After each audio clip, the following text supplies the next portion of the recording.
4 ಕೋಟಿ ರೂಪಾಯಿ ವೆಚ್ಚದಲ್ಲಿ ನಿರ್ಮಿಸಲಾಗಿದ್ದ ರಸ್ತೆ ಕಾಮಗಾರಿಕೆಯು ಸಂಪೂರ್ಣ ಕಳಪೆಯಾಗಿದೆ. 4 ತಿಂಗಳಲ್ಲಿ ಬಾಳಿಕೆ ಬಾರದ ರಸ್ತೆ ಅವೈಜ್ಞಾನಿಕ ಪದ್ಧತಿಯಲ್ಲಿ ಕೂಡಿದೆ ಎಂದು ಕೆಕೆಆರ್ಡಿಬಿ ಇಲಾಖೆ ಎದುರು ಸಾರ್ವಜನಿಕರೊಂದಿಗೆ ಧರಣಿ ಸತ್ಯಾಗ್ರಹ ನಡೆಸಿದರು. ಅದಕ್ಕೆ ನೀವು ಕ್ರಮ ತಗೊಳ್ಳಿ, ಆದಷ್ಟು ಬೇಗ ಕ್ರಮ ತಗೊಂಡು ನಿಮ್ಮ ಹೆಸರು ನಿಮ್ಮ ತಂದೆ ಹೆಸರನ್ನು ಉಳಿಸಬೇಕು. ಅಜಯ್ ಸಿಂಗ್ ಅವರೇ, ನಾವು ನಿಮಗೆ ವಿನಂತಿ ಮಾಡ್ತೇವೆ, ನೀವು ಭ್ರಷ್ಟಾಚಾರಿಗಳಿಗೆ ಸಪೋರ್ಟ್ ಮಾಡಬಾರ್ದು.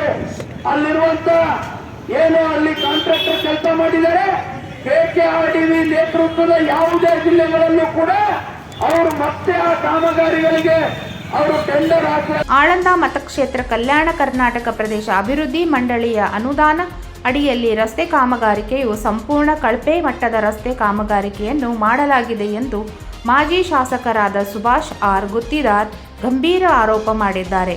ಕಲಬುರಗಿಯಿಂದ ಆಳಂದ ರಾಜ್ಯ ಹೆದ್ದಾರಿ SH 10ರಿಂದ ಯಲ್ಲಾವದಗಿ ಕೂಡಲಹಂಗರ ಹತ್ತಿರದಿಂದ ಯಲ್ಲಾವದಗಿ ಗ್ರಾಮ ರಸ್ತೆ 4.50 ಕಿಲೋಮೀಟರ್ ಕಾಮಗಾರಿಕೆ ಮುಗಿಯುವ ಹಂತದಲ್ಲಿ ಕಿತ್ತು ಹೋಗುತ್ತಿದೆ ಎಂದು ಆಕ್ರೋಶ ವ್ಯಕ್ತಪಡಿಸಿದರು.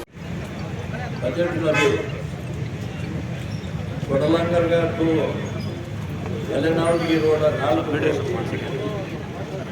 ಸೌಳೇಶ್ವರದಿಂದ ಪಟ್ಟಣವಳಿ ರೋಡ 1 ಕೋಟಿ, ಅಲ್ಲಿ ಪಟ್ಟಾವಳಿಯಲ್ಲಿ ಸುಮಾರು 25 ಲಕ್ಷ ಖರ್ಚು ಮಾಡಲಾರ್ದೆ ಬರೀ ಡಾಂಬರೀಕರಣ ಎಳೆದು ಮಾಡಿದ ಒಂದು ತಿಂಗಳೂ ಆಗಿಲ್ಲ. ಎಲ್ಲ ಹೋಗಿ ಇಡೀ ರಸ್ತೆ ತುಂಬೆಲ್ಲ ಹುಡುಕಿದರೂ ಡಾಂಬರ್ ನೋಡಲು ಸಿಗುವುದಿಲ್ಲ.